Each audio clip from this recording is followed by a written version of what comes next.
말씀 듣도록 하겠습니다. 우리가 저번 주 말씀까지 우리 성막의 기구 한 가지를 우리가 함께 살펴보고 있습니다. 하나님께서는 이스라엘 백성들에게 성막의 설계도를 보여주시고, 그리고 그 설계도마다에 들어가 있는 기구들 한 가지를 설명해 주시는 장이 바로 출애굽기 25장의 말씀입니다. 이 기구들의 설계도와 설명이 끝난 이후에는 이제 그 다음 뜰에 대한 설계도가 나오고, 그 다음에 이제 제사장들이 입을 옷들에 대해서 설계도가 나오게 됩니다. 그리고 이제 레위기에 가서는 그 기구들의 사용 방법들에 대해서 자세한 설명들이 나오게 됩니다. 출애굽기 말씀은 우리가 26번째 시간까지 벌써 맞이하게 되었는데요. 이스라엘 백성들이 야곱의 형제들의 가뭄으로 인해서 애굽에 가게 되었고, 그곳에서 이루어지는 여러 가지 일들을 통해서 그곳에 정착하게 된 이야기가 바로 출애굽기의 이야기입니다. 그 시작점으로 시작되어진 출애굽기 이야기는 이스라엘 백성들을 알지 못하는 왕이 이제 그 왕좌의 앉음을 통해서 이스라엘 백성들이 과거에 누리던 영광은 끝이 나게 됩니다. 그리고 이스라엘 백성들은 이제 노예로 전락하게 되었고, 그러한 노예로 부르짖는 그들의 음성을 하나님께서는 잊지 않으시고 그들의 기도를 들으십니다. 그리고 이제 그들을 다시 출애굽시키심을 통해서 아브라함에게 약속하셨던 내가 내게 지시할 땅과 그리고 백성과 그리고 복을 허락하시겠다라는 그 약속을 잊지 않으시고, 선택된 백성인 이스라엘 백성들을 통해서 하나님이 창조하신 창조의 세계를 회복하시고자 다시 한번 작정하십니다. 그러한 이스라엘 백성들을 이제 여러 가지 재앙들을 통해서 애굽에서 건져내신 이야기가 바로 출애굽의 이야기입니다. 출애굽기의 이야기는 여기서 끝나는 것이 아니라 이스라엘 백성들을 그곳에서 구원하셔서 하나님의 백성으로 삼으시는 이야기가 가장 주되고 중요한 주제라고 말씀드렸습니다. 이스라엘 백성들을 건져낸 하나님은 건져내는 것에서만 끝나는 것이 아니라 시내산에서 이스라엘 백성과 하나님과 드디어 계약식, 언약식을 맺게 됩니다. 그 언약식은 어떤 피로 맺어지는가 제가 중요하다고 말씀드렸습니다. 동물의 피로 계약을 맺게 됩니다. 동물의 피로 계약을 맺어진 그 계약식을 옛 언약, 구약이다라고 말씀드렸고요. 이스라엘 백성들과 하나님이 맺은 새 언약, 예수님의 피로 맺은 새 언약이 바로 신약, 새 언약이라고 말씀드렸습니다. 그래서 구약은 그 옛 언약식, 하나님과 이스라엘 드디어 하나님이 하나님 되고 왕 되시고 이스라엘이 그의 백성 되는 계약의 체결식이 바로 가장 중요한 주제라고 말씀드렸습니다. 그래서 동물의 피로 계약되어진 이스라엘 백성들에게 주신 법이 바로 십계명입니다. 그래서 하나님의 법을 지키는 이스라엘 백성들은 그 계명을 지킴을 통해 하나님과 이스라엘의 계약을 유지하게 됩니다. 그리고 나서 드디어 모세에게 25장 말씀을 통해서 이 땅에 세워야 될 성막, 다시 말해 이스라엘 백성들과 함께 머물기 위해서 거룩한 장소가 필요했는데 그것이 바로 성막이게 됩니다. 근데 놀랍게도 성막의 구조를 우리가 함께 살펴보니 에덴에 나와 있는 보석들과 닮아 있고 그 구조들과 상당히 유사성을 볼 수 있다라고 말씀드렸습니다. 그래서 하나님께서 이 땅에 성막을 세우시기 원하는 것은 하나님이 성경을 통해 목표하시는 것, 하나님이 지금 일하시는 그 목표점을 드러내고 있다라고 했습니다. 성경에서의 하나님의 목표점이 무엇입니까? 하나님께서 이 땅을 창조하신 에덴, 가장 보시기에 좋았던 에덴을 아담과 하와를 통해서 생육하고 번성하여 충만하라고 말씀하셨습니다. 다시 말하면 아담과 하와를 통해 하나님이 창조한 에덴을 확장시키라는 거였습니다. 하지만 아담과 하와는 그 명령에 순응하지 못했고 순종하지 못했습니다. 그래서 이제 하나님은 이스라엘 백성을 통해서 이 땅에 다시 하나님이 보시기에 좋은 세상을 다시 만드시고자 작정했고, 그 작은 시작점이 바로 에덴, 작은 에덴인 성막이게 됩니다. 성막이 아주 작은 평수라고 말씀드렸습니다. 50m에 불과한 그 성막을 이 땅에 세워주심을 통해 작은 에덴을 회복하셨고, 그 성막에 머무르는 것이 아니라 하나님은 성막 바깥까지 계속해서 작은 에덴을 회복해 나가시기를 원하시는 그 뜻을 담고 계시다라는 것입니다. 그래서 하나님께서는 성막의 설계도, 에덴의 설계도를 모세에게 보여주셨고, 그 작은 에덴 성막의 그 구조와 그 안에 기구들을 그곳에 세워놓으심을 통해, 만들어 놓으심을 통해 하나님께서 그 작은 에덴에 담겨진 뜻이 무엇인지를 우리에게 말씀하고 계십니다. 그래서 첫 번째, 우리가 먼저 살펴본 구조 중에 가장 안쪽 지역에 있는 가장 거룩한 장소, 지성소에 놓이는 법궤의 의미에 대해서 우리가 살펴보았습니다. 법궤는 두 가지로 구성되어 있다고 했죠. 법궤와 그리고 지성소. 지성소에 우리 법궤의 떡 뚜껑이라고 말하는 뚜껑과 함께 우리가 구조를 살펴봤습니다. 하나님께서는 그 법궤의 뚜껑에 임재하시고 좌정하셔서 이스라엘 백성들을 통치하는 우리 장소라고 말씀드렸습니다. 그리고 그 다음 바깥쪽인 성소에는 우리가 저번 주에 배웠던 아깝게 맞추지 못했던 떡상이 있었습니다. 그 떡상을 우리가 저번 주에 말씀을 통해 배웠습니다. 떡상의 의미는 하나님과 이스라엘 백성들이 만났을 때 가장 먼저 계약하고 이스라엘 백성들에게 베푸셨던 잔치를 기억하고, 그리고 하나님께서 그들에게 주셨던 만나를 기억하는 장소라고 했습니다. 음식은 우리에게 가장 흔한 일상의 것이기 때문에 우리가 그것에 대한 감사함을 잊기 마련이죠. 하지만 그 성소 안으로 진입했을 때 제사장은 항상 떡상 앞에서 감사해야 했고 하나님을 기억해야 했습니다. 그리고 하나님과의 만남의 첫 그 만남을 기억하는 장소로서 떡상을 우리에게 주셨다는 사실을 저번 주 말씀을 통해 배웠습니다. 오늘 우리가 배울 말씀은 그 떡상 맞은편에 있는 등잔대에 대해서 우리가 배우도록 하겠습니다. 우리 잠깐 프레젠테이션을 우리가 보도록 하겠습니다.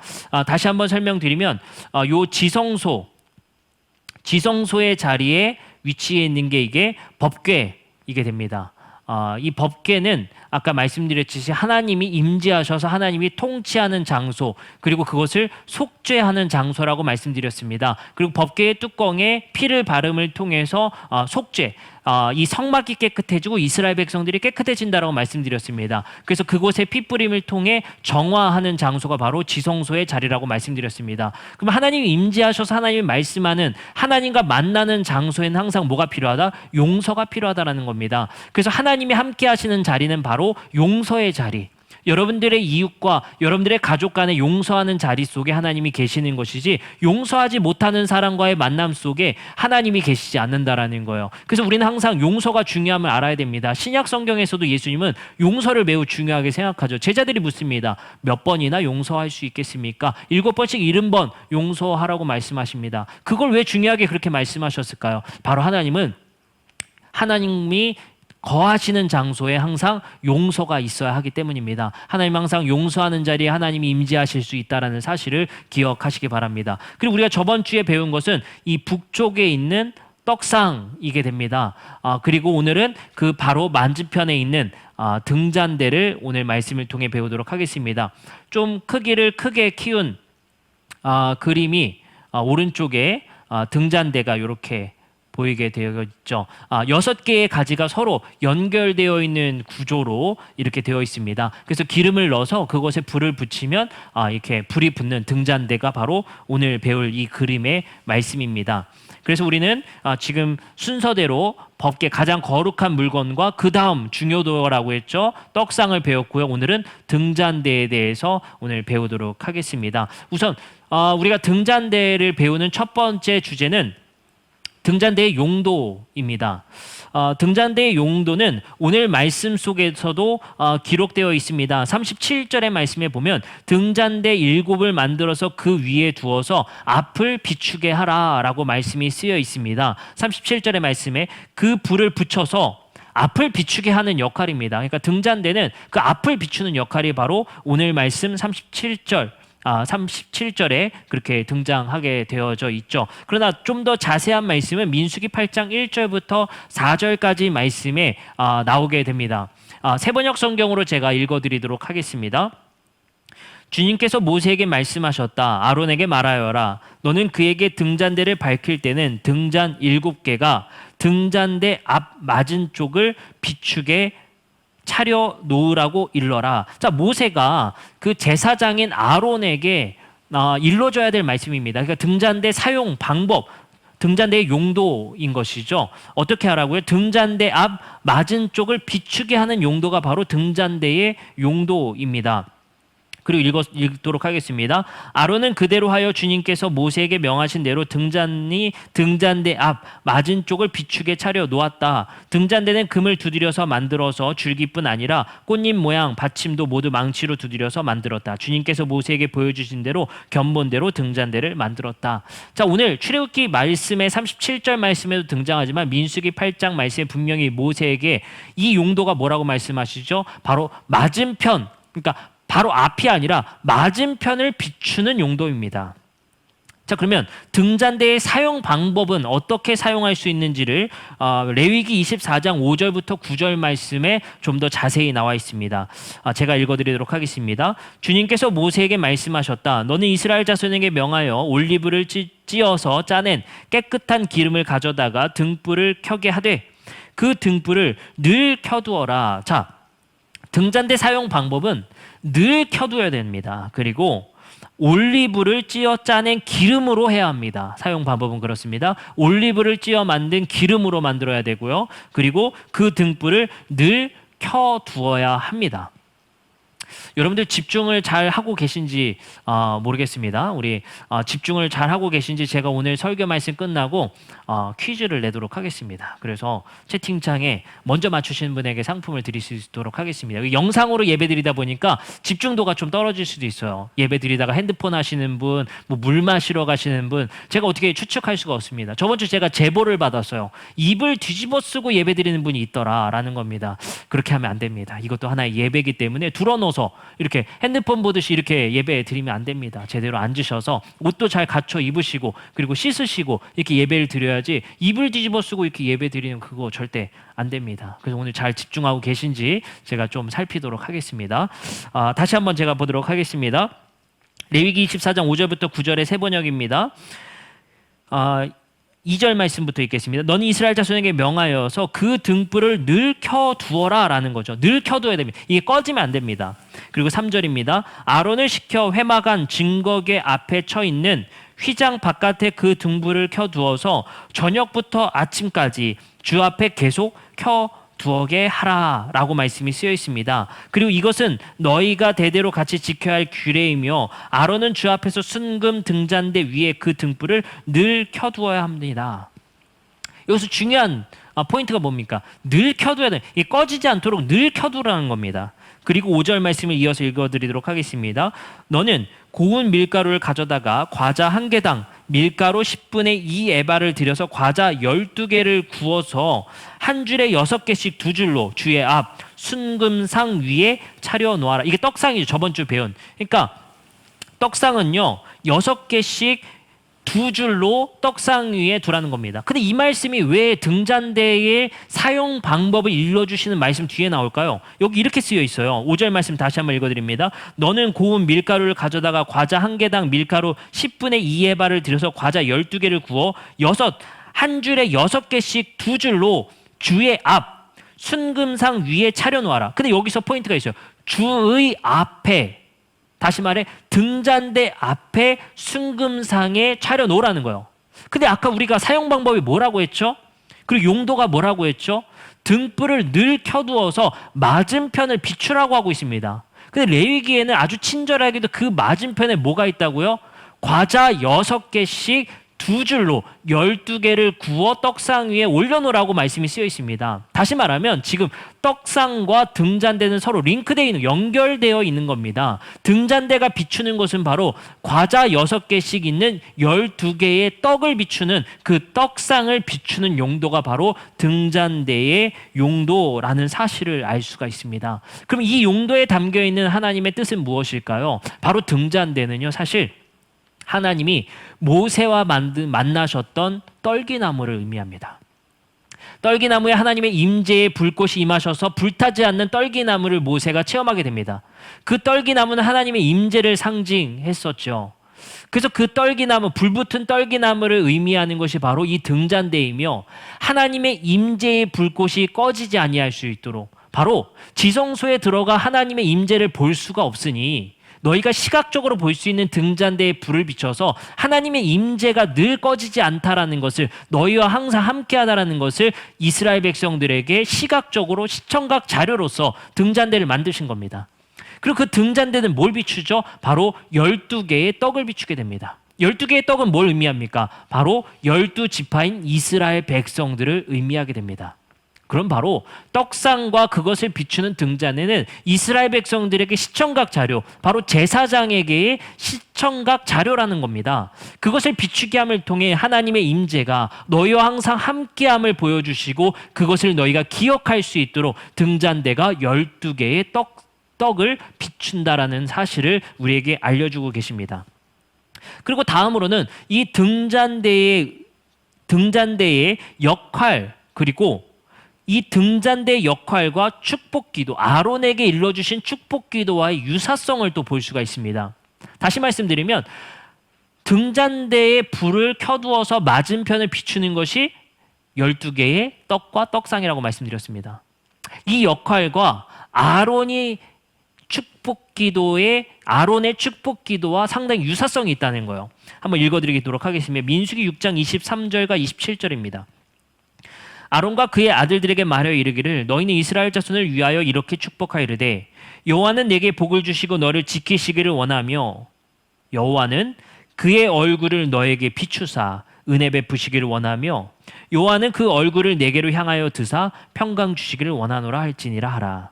그들은 이같이 내 이름으로 이스라엘 자손에게 축복할지니 내가 그들에게 복을 주리라. 자, 이 축복 기도에서 중요한 포인트가 있습니다. 그게 뭐죠? 여호와는 그의 얼굴을 너에게 비추셨다라는 거예요.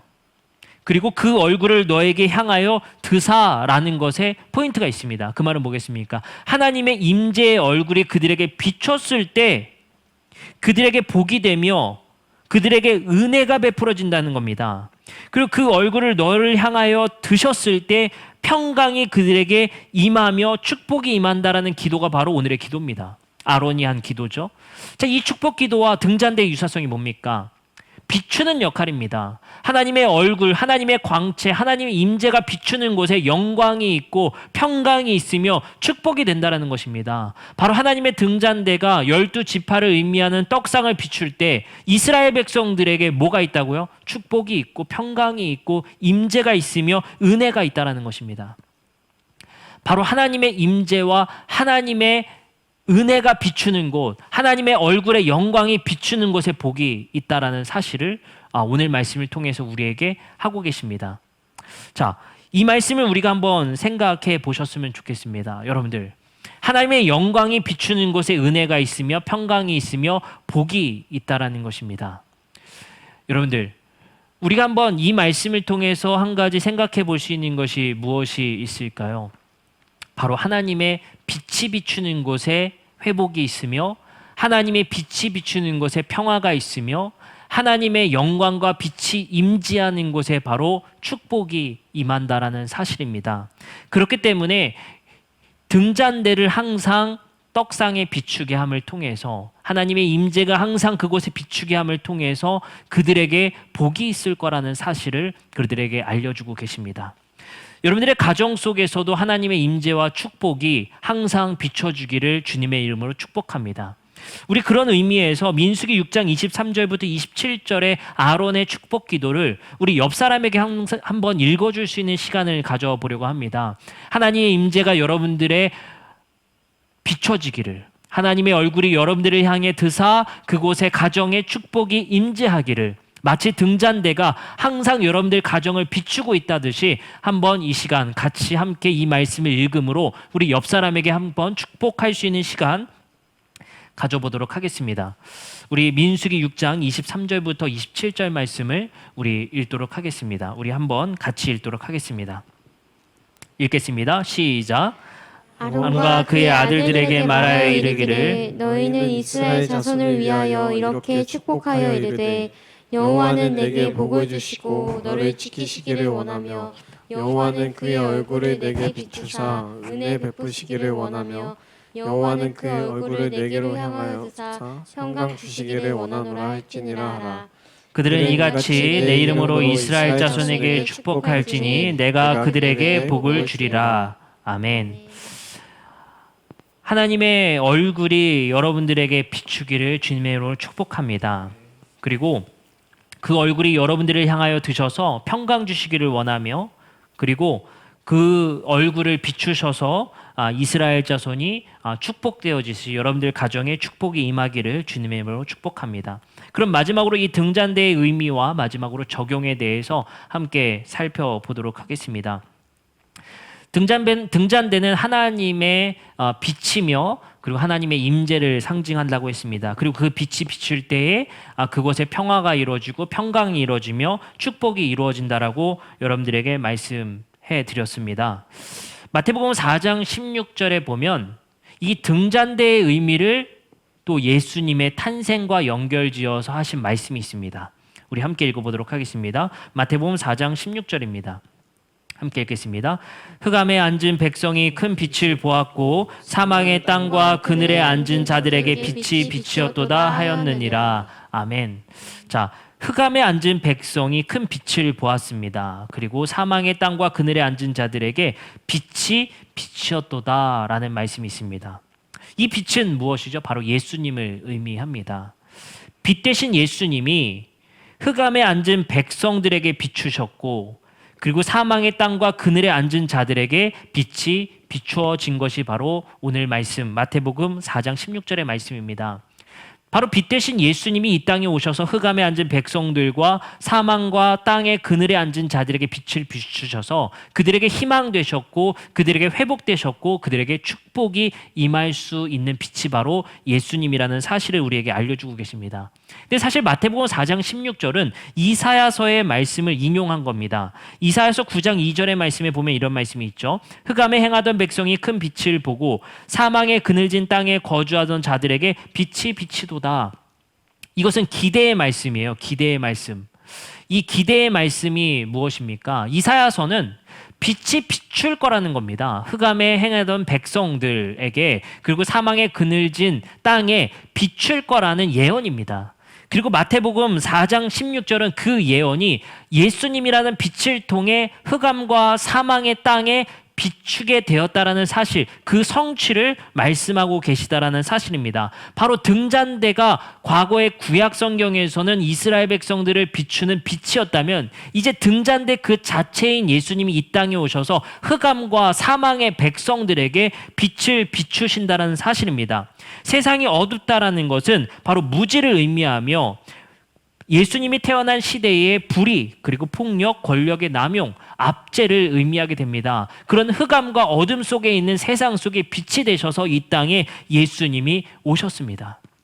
그리고 등잔대 대신 예수님이 이 땅을 비추셨고 이 땅의 어둠 속에 흑암 속에 빛이 되셔서 이 땅의 회복을 이루어내셨다라는 사실이 바로 복음서에 예수님의 빛 되셨다라는 사실을 우리가 알 수 있습니다. 그래서 마태복음 5장 14절로부터 16절의 말씀은 너희는 세상의 빛이라 산 위에 있는 동네가 숨겨지지 못할 것이다 라고 말씀하십니다. 이제는 그 빛이 예수님을 넘어서 우리가 세상의 빛 되었다라는 말씀이 마태복음 5장입니다. 이건 무슨 의미가 있겠습니까? 예수님은 등잔대에서 이 땅을 비추셨고 사망과 흑암의 빛이 되셨습니다. 그 이 땅에 복을 비추셨고 평화와 회복의 빛을 비추셨는데 이제 그 빛이 우리가 그 빛의 역할을 할 수 있는 등잔대로 우리를 세우셨다라는 것입니다. 그래서 예수님이 죽으시고 부활하신 이후에 세상의 빛은 교회가 되며 우리가 되게 되었습니다. 그래서 이제 산 위에 있는 동네를 숨기지 못하며 사람이 등불을 켜서 말 아래 두지 아니하고 등경 위에 두는 것입니다. 이러므로 집 안에 모든 사람의 비치게 되듯이 너희 빛이 사람 앞에 비치게 하여 그들로 너희 착한 행실을 보고 하늘에 계신 너희 아버지 하나님께 영광을 돌리게 하라는 것입니다. 바로 우리가 빛이 되어서 등잔대 되어서 예수님의 빛을 이제 반사시키는 역할, 투영시키는 역할을 통해 세상에 빛되고 그 세상의 빛을 통해 바로 하나님 아버지께 영광 돌리게 하라는 것입니다. 근데 그 빛을 우리가 반사시키는 방법이 뭐죠? 착한 행실이라는 것입니다. 분명히 드러나 있죠. 마태복음 5장 16절에 착한 행실을 통해서 하나님 아버지께 영광 돌리게 하는 빛이 바로 역할이 착한 행실입니다. 여러분들 요즘 우리 한국 교회가 세상에 등잔대 되고 있습니까? 우리는 예수님의 빛을 잘 투영하고 잘 반사시켜서 세상의 빛의 역할을 잘 하고 있습니까? 어둠 속에 있는 세상 속에 한 줄기의 유일한 희망이었던 예수님의 빛의 역할을 이 교회가 바로 하고 있습니까? 등잔대 그리고 우리가 등불의 역할 또는 등대의 역할 그 표지의 역할을 이 교회에게 맡겨두셨는데 예수님의 행실을 닮아서 이제 예수님의 행실을 이 세상의 비춤을 통해 세상의 빛의 역할을 잘 하고 있습니까? 참 우리도 열심히 하고 있는 것 같지만 참 억울할 때도 참 많은 것 같습니다. 세상의 인터넷 기사들 왜 교회에게만 그러느냐라는 생각을 가질 수도 있을 것 같습니다. 저희 교단 교회도 확진자가 발생됨을 통해서 꽤 많은 지탄을 받는 모습을 볼 수가 있게 됩니다. 물론 우리가 눈과 귀를 가리고 그것의 목소리를 듣지 않을 수도 있겠습니다. 하지만 세상이 지금 현재 교회를 향해서 하고 있는 이야기가 무엇인지도 우리는 때로 직면해야 될 때가 있습니다. 직면하지 않으면 늘 우리는 우리 스스로를 합리화시키고 사람과 우리 스스로는 항상 방어 기제가 있기 때문에 우리 스스로를 항상 방어하게 되어 있습니다. 하지만 때로는 우리가 직면해야 할 때도 있습니다. 그것이 무슨 의미겠습니까? 우리가 직면해야 된다는 상황은 바로 우리가 어떤 역할을 지금 잘 하고 있는지 못하고 있는지를 때로 세상 사람들의 소리를 들어야 할 때도 있다라는 것입니다. 그것이 무슨 의미입니까? 우린 지금 과연 빛된 역할을 잘 하고 있는가?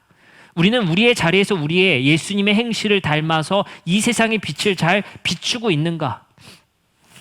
우리 스스로가 잘 돌아봐야 할 때인 것 같습니다. 우리가 세상의 착한 행실을 통해 하나님 아버지께 영광 돌리는 빛의 행실을 제대로 해야 할 것입니다. 우리는 과연 하나님 아버지께 영광 돌리는 행실을 우리 스스로 하고 있는지를 돌아봐야 할 때인 것 같습니다. 그리고 하나님께서는 우리에게 그런 기회를 주셨고 우리 스스로를 돌아볼 수 있는 기간을 주신 것 같습니다. 지금 한국교회는 매우 중요한 현실 속에 있습니다.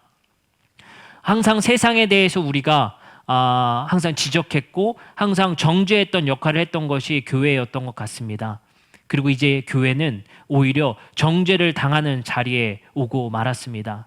지금의 교회의 현실 속에서 우리는 우리 스스로를 잘 돌아보며 정죄하기 바빴던 교회가 과연 이제는 정죄하는 역할이 아니라 빛을 비추는 원래의 자리로 돌아왔으면 좋겠습니다. 등잔대의 역할함을 통해서 12 떡을 비췄었던 그 역할, 이제 예수님이 이 땅에 빛으로 어둠을 비췄던 그 역할을 교회가 해냄을 통해 어둠 속에 유일한 희망이 되었으면 좋겠으며 세상의 평화를 가져다주는 희망이 바로 교회가 되었으면 좋겠습니다. 그래서 우리는 더욱더 신중해야 할 것입니다. 그리고 우리의 행실을 돌아봐야 할 것 같습니다. 이제 우리가 하나님의 영광을 가리우는 일이 아니라 하나님의 영광을 이 땅에 비추는 역할 했으면 좋겠습니다. 저도 참 많이 고민이 있습니다.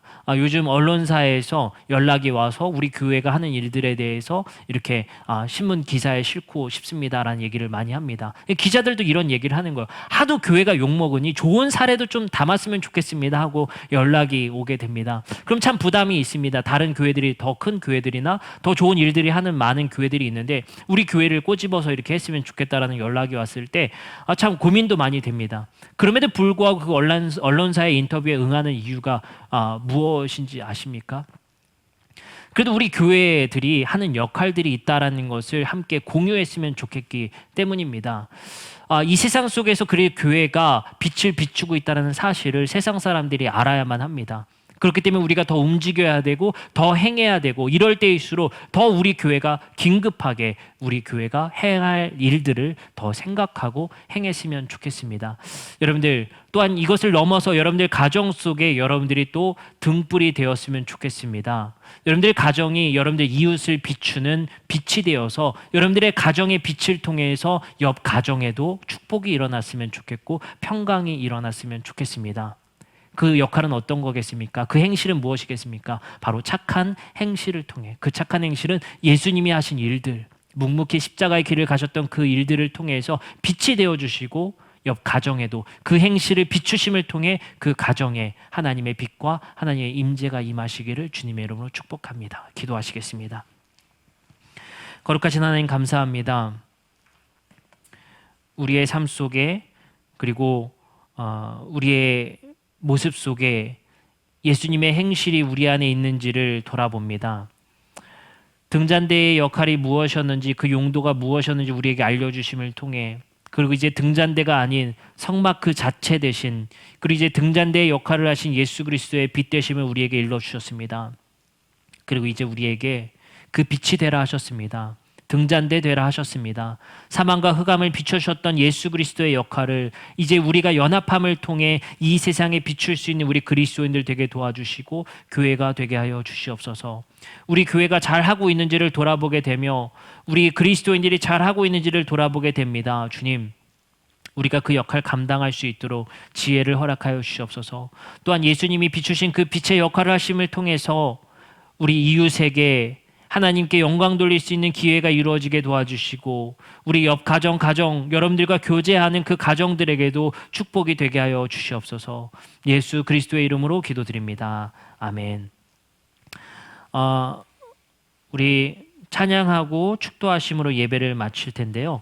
그 약속드렸던 퀴즈 하나를 내도록 하겠습니다. 아주 쉬운 퀴즈를 내도록 하겠습니다. 가장 먼저 채팅하신 분에게 제가 저희 교회에서 커피 상품권을 보내드리도록 하겠습니다. 등잔대가 비추는 곳이 있다라고 말씀드렸습니다. 등잔대가 비추는 곳과 그리고 비추는 그 대상이 무엇인지 그리고 그것이 몇 개인지 여러분들 올려주시면 되겠습니다. 이 시간 찬양하고 축복 기도하심으로 예배를 마치도록 하겠습니다.